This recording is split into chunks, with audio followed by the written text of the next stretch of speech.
Bonjour mon cher Lionel. Bonjour Dominique et merci de me recevoir et merci pour dynamiser ces chemins d'innovation et je suis vraiment ravi de pouvoir échanger, partager et réfléchir ensemble.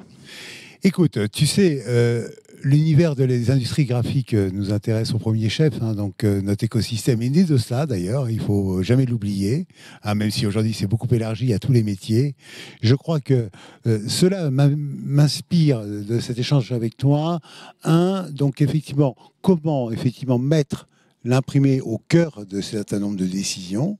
J'ai besoin également qu'on puisse mieux comprendre quelle est ton entreprise et quelles sont les ambitions que tu portes. Et puis aussi parler un peu de ton quotidien, parce que tu es très dynamique, donc à la fois sur le plan entrepreneurial, présent dans beaucoup d'écosystèmes.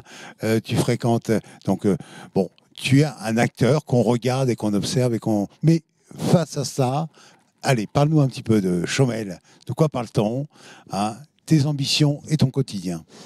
Eh ben, merci Dominique. Donc, le groupe Chomeil est un expert national en impression, gestion documentaire, support marketing et communication. Donc sa vocation, c'est de contribuer à la performance fonctionnelle, organisationnelle, économique et RSE. Et donc, nous proposons des solutions sur mesure de gestion déléguée d'imprimés, de centres de reprographie intégrée, de numérisation, de support marketing, communication, et puis des prestations type donc imprimerie, PLV, signalétique, etc., etc. Et donc, le groupe Chomeil est une entreprise 100% française, à fort ADN innovation, RSE et service client. Alors, parle-moi un peu de tes clients. Donc là aussi, ils sont dans tous les secteurs d'activité.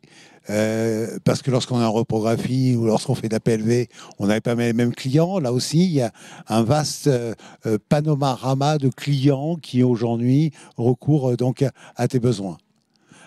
Ah, je suis pas, c'est ça. Je suis pas la présentation. C'est ça, Lionel. Non, c'est bon, mais je m'adapte, hein, pas de problème. Non, effectivement, notre métier, c'est transformer.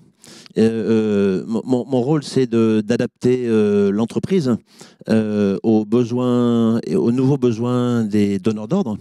Et donc, il faut aussi que je puisse adapter, transformer le groupe Chomeil, à la fois dans sa stratégie, dans son organisation, dans ses systèmes d'information, dans le management, et puis de faire progresser aussi nos collaborateurs sur toutes les technologies et la partie aussi, bien sûr, RSE. Alors, les grands piliers de tes activités aujourd'hui, ils se décomposent sur quel segment plus particulièrement? Alors, en fait, nous proposons des solutions globales pour les grands comptes, donc dans la gestion déléguée de ce qui tourne autour du document et de l'imprimé et de la communication. Et puis, effectivement, ça c'est au niveau de la gestion globale. Donc, les donneurs d'ordre délèguent de plus en plus donc, ce domaine de métier. Et puis après, on a 6 usines de fabrication donc, qui réalisent donc, tous les supports physiques. Alors, ce qui est très intéressant, alors peut-être ça sort un peu du cadre que tu peut-être souhaitais évoquer, mais moi, je suis très attaché aux régions, hein, et on se rend compte, et on a parlé d'ailleurs lors des différentes tables rondes que nous avons pu conduire, peut-être que la crise Covid a fait prendre conscience également du poids de la proximité, du poids de la région. Comment tu es positionné? Sur quel site donc, tu es présent? Et est-ce que tes clients sont régionaux, là, pour le coup, ou nationaux? Parce que dans certains cas de figure, je sais que sur Paris, notamment, ce sont des grands comptes nationaux qui sont tes clients. Oui, effectivement. Alors, l'idée, c'est d'être proche du client parce que les délais sont de plus en plus courts, parce qu'il y a besoin d'échanger, de partager, de sécuriser les livraisons quand il y a des grèves ou autres. Et donc, c'est pour ça qu'on s'est implanté dans des gros pôles économiques. Donc, on a un gros site de production à La Défense, à Ivry-sur-Seine, à Lyon et à Clermont-Ferrand. Et nous sommes aussi implantés sur 3 grands donneurs d'ordre dans ces locaux où nous produisons ces documents au niveau de la conception et de l'impression. Alors, qu'est-ce que tu as pu constater, crise Covid aidant, donc voilà, mars 2020, donc situation à l'arrêt. Comment as-tu, toi, pu donc faire rebondir ton entreprise? Comment as-tu peut-être subi lourdement également cette situation? Comment l'as-tu apprécié et quels sont les enseignements que tu en tires 2 ans après, près de 2 ans, hein, donc aujourd'hui, donc dans l'exploitation qui est la tienne? Quel enseignement tu tires? Alors déjà, l'activité est redevenue comme avant chez nous. Nos ateliers sont pleins, entre guillemets, on a beaucoup de travail.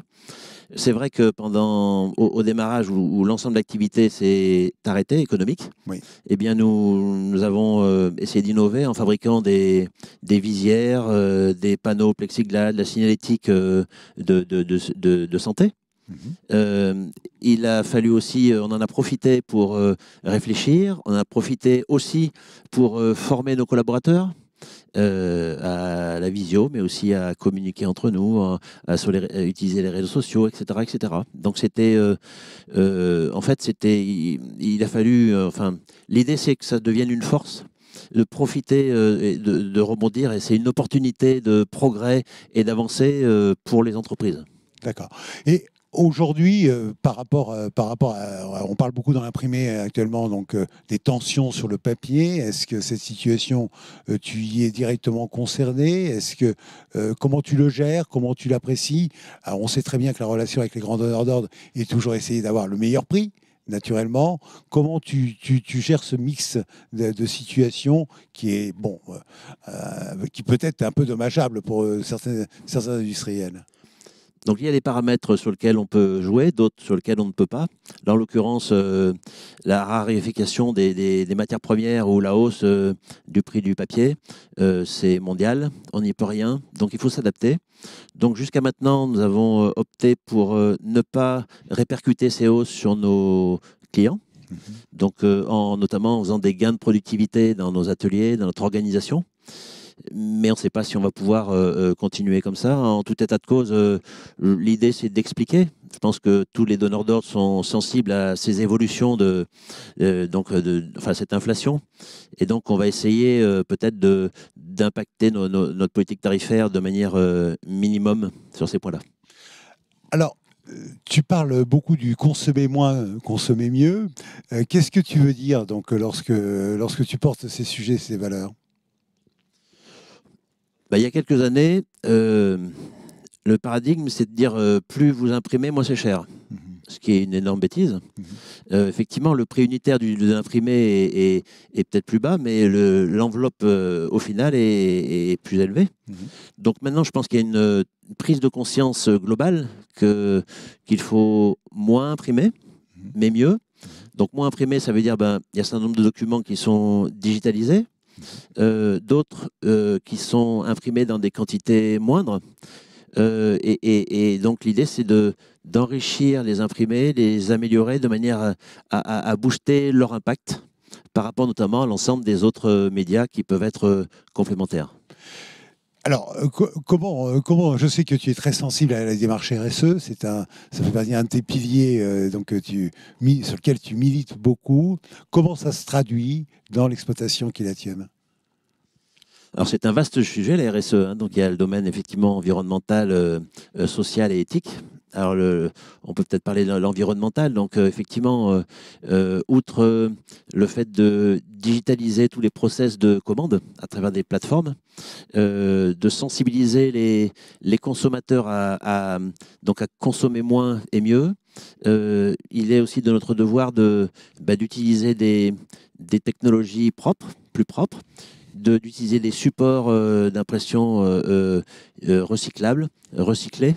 Donc c'est tout un ensemble. Et puis après, effectivement, de gérer bien sûr les déchets.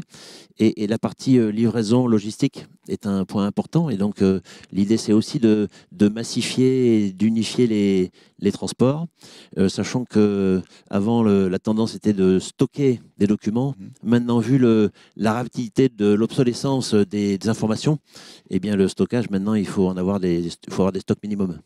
Dans un environnement extrêmement concurrentiel, qui est celui de l'imprimerie, donc effectivement, nous observons toujours avec beaucoup d'admiration le développement que tu assures, la croissance que tu suis, et également peut-être beaucoup de croissance organique, pas tant de croissance externe d'ailleurs. Qu'est-ce que tu peux nous en dire dans cet environnement quand même concurrentiel assez rude, on peut dire? En fait, nous, on se concentre sur les clients. Donc, quels sont leurs besoins, quelles sont leurs attentes, quelles sont leurs problématiques, quels sont leurs futurs besoins, qu'est-ce qu'on peut leur apporter, quelles sont les solutions qui leur permettent gagner du temps, de simplifier leur organisation, de faire des économies, etc., etc. Donc, nos cerveaux sont tournés sur ces points-là. Et donc, effectivement, si on s'adapte vraiment aux besoins du marché, des donneurs d'ordre, eh bien, on fait notre bonne de chemin et on avance. D'accord. Alors, la transformation digitale. La transformation digitale, comment tu l'as prise en main, comment tu la déploies, comment tu l'exploites. euh, Qu'est-ce que tu peux nous dire sur ces points-là? Alors, effectivement, il y a une tendance lourde à la digitalisation complète des process de l'entreprise. Maintenant, dans le terme au niveau de l'information, il y a beaucoup d'informations qui circulent, qui sont digitales, mais on constate que le papier, le support physique, eh bien, il répond à une attente. Parce que les gens ont besoin, enfin, il y a tellement une massification d'informations que le fait d'avoir un objet, eh bien, ça laisse une trace. Ça permet de, c'est un objet de valeur avec, il crée de l'émotion, etc., etc. Donc déjà sur le média, effectivement, il y a un certain nombre de documents qui sont digitalisés, mais le média papier et physique est encore très présent et répond à une vraie attente, puisque il permet aussi de la mémorisation. Il y a eu des études qui ont été faites comme quoi le papier était favorisait la mémorisation. Le papier aussi est un élément majeur de sécurité, puisque imaginons que Internet tombe en rade, eh bien, on sera bien content d'avoir des documents techniques pour pouvoir réparer et faire tourner l'économie. Et après, au niveau de la digitalisation, donc effectivement, nous avons énormément avancé sur les process d'approvisionnement et de commande. Et nous avons effectivement des plateformes très avancées qui permettent aux utilisateurs de commander en ligne l'ensemble de leurs documents, leurs imprimés, supports de communication. Alors, lorsqu'on a préparé donc cette réunion et on partage beaucoup ensemble effectivement la vie de l'imprimé, et la vie et son évolution et sa pertinence et sa durabilité, hein, parce que là encore, on dit ça va disparaître, non, sûrement pas. Tu voulais pousser un coup de gueule. Ici, tu sais, tout est permis. Ici, tout est permis. Donc, allez, vas-y. Un coup de gueule, mais raisonnable quand même. Mais raisonnable. Donc en gros, on constate que de grands donneurs d'ordre français commandent encore leurs imprimés à l'étranger. Alors, parfois, ils ne le savent pas. Et nous constatons aussi des grands donneurs d'ordre, y compris les fleurons nationaux, eh bien, confient leurs documents, leurs imprimés, leurs informations sensibles à des entreprises étrangères qui sont susceptibles de menacer leur sécurité.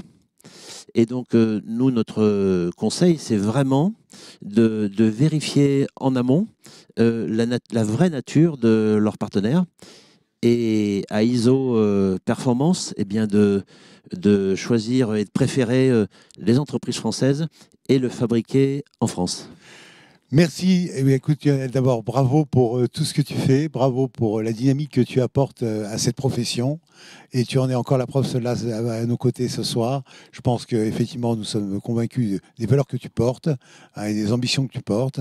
Eh bien, je te dis à très vite et bonne voie. Donc, à moins que tu aies un mot de conclusion. Non, mais je voulais vraiment te remercier pour ton dynamisme. J'essaie de te copier. Et la question, c'est qui, Vicky?